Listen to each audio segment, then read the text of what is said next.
Hey guys! Welcome to my hobby zone kung saan mostly magre-review ako ng mga 4K Blu-ray discs at comic book series. For this episode, re-reviewin ko ang isa sa pinakaunang superhero intergalactic event ng Marvel Comics, ang unang Secret Wars. Marvel Comics released a limited series multi-title crossover event in 1984, which became one of only two mega events in comic book history that have been used as de facto standards to which every succeeding mega event in the comics world have been measured against. Marvel Superheroes Secret Wars was released in 1984 as a 12-part limited series that crossed over to 1985. It has a total of 10 tie-in titles, which adds another 32 issues to the main storyline. The writer was Jim Shooter, who also happened to be the editor-in-chief of Marvel at that time. Mike Zeck and Bob Layton provided the art for the series. A review article in comicbookwire.com captured the essence of the series very well, as follows, quote, "Secret Wars is a mostly standalone event that interrupts the individual stories of a number of different Marvel comics. This event is an important piece of Marvel history, as it developed the foundation for many important storylines and general comic book history as it essentially started comic book events." End quote. I will be limiting my comments on the storyline to avoid spoilers, and I will only mention the general plot and obvious events that transpired in the series, which have already been well publicized for more than 3 decades now. The first issue of Secret Wars shows several superheroes and villains in the Marvel Universe together in an unknown spacecraft or structure.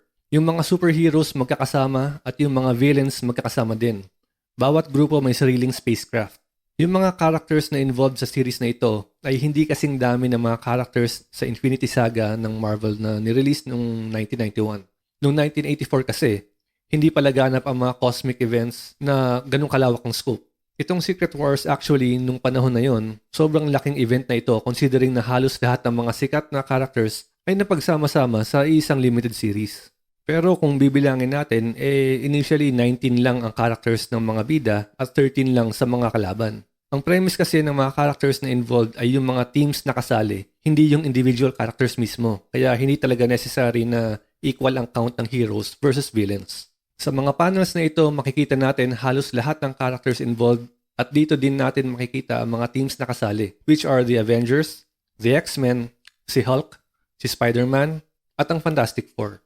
Yung panel ng villains sa baba ay composed of characters na mostly ay mga usual na kalaban ng mga superheroes na nabanggit ko kanina. So, bakit nga ba bigla nagkasama-sama ang mga heroes at villains? Meron kasing isang cosmic entity who was from beyond. Meaning, hindi ito galing sa universe kung saan normal na gumagalaw ang mga superheroes at villains sa comics, otherwise known as Marvel 616 Universe. Dito nabuo yung pangalan ng character na Beyonder, kasi he is from beyond. For no apparent reason, itong Beyonder character basta na lang pinili ang mga pinakamalalakas na heroes at pinakamalalakas na villains, then sinabihan sila na labanan at talunin yung kabilang panig. Ang catch dito ay, kung sino ang manalo, kahit ano ang hilingin niya ay ibibigay ng Beyonder, as we can see in this panel. So yan ang pinaka-premise or plot ng Secret Wars. For 12 issues, mababasa natin kung paano naglaban-laban ang heroes at villains. Sino ang nakalamang, sino ang mga nadehado.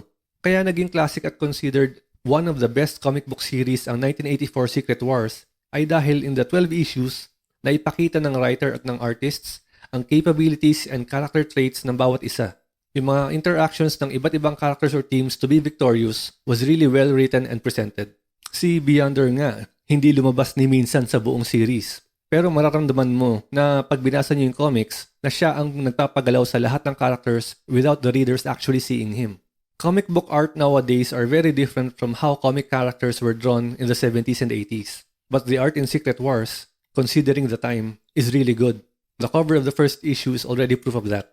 So my rating for Secret Wars is 5 stars out of 5. And if you are a comic book collector at wala ka pa nito, I strongly suggest that you add them to your collection. Walang serious Marvel Comics collector na wala nito sa totoo lang. It is a classic na kahit mga DC Comics fans ay alam kung ano ang kwento ng Secret Wars. There is a strong consensus that this series is actually number 1 when ranking every single Marvel event that has ever been published. Another significant information about the series is that dito unang lumabas ang black costumed version ng Spider-Woman. At dito din ang unang appearance ng black costume ni Spider-Man na nangyari sa issue number 8. which makes this particular issue the most valuable among the 12 issues of the series, which also adds to the collectability of the Secret Wars. So if you are a new comic collector or maybe somebody who is thinking of starting this hobby, I hope may na-contribute ang video na ito sa inyo, and I hope to see you again in my future videos. I normally buy my 4K discs and comic books from US merchant websites and pinapaship ko na lang papunta dito sa Pilipinas. Kung wala kayong makitang seller dito sa atin and interesado kayong malaman kung paano ko ito ginagawa para makabili kayo ng sarili nyong copy ng nireview ko sa video na ito, pakitignan na lang po sa description part. Ilalagay ko doon ang mga sample links na pwede nyong gamitin with some instructions also. Kung nagustuhan nyo ang episode na ito, pakiclick lang po ang ng like button. At kung gusto nyong maging updated sa mga ganitong topics, please click the subscribe button na rin po. Malaking tulong ito para sa paglaki ng aking channel at para makagawa pa ako ng future videos. Thank you for watching.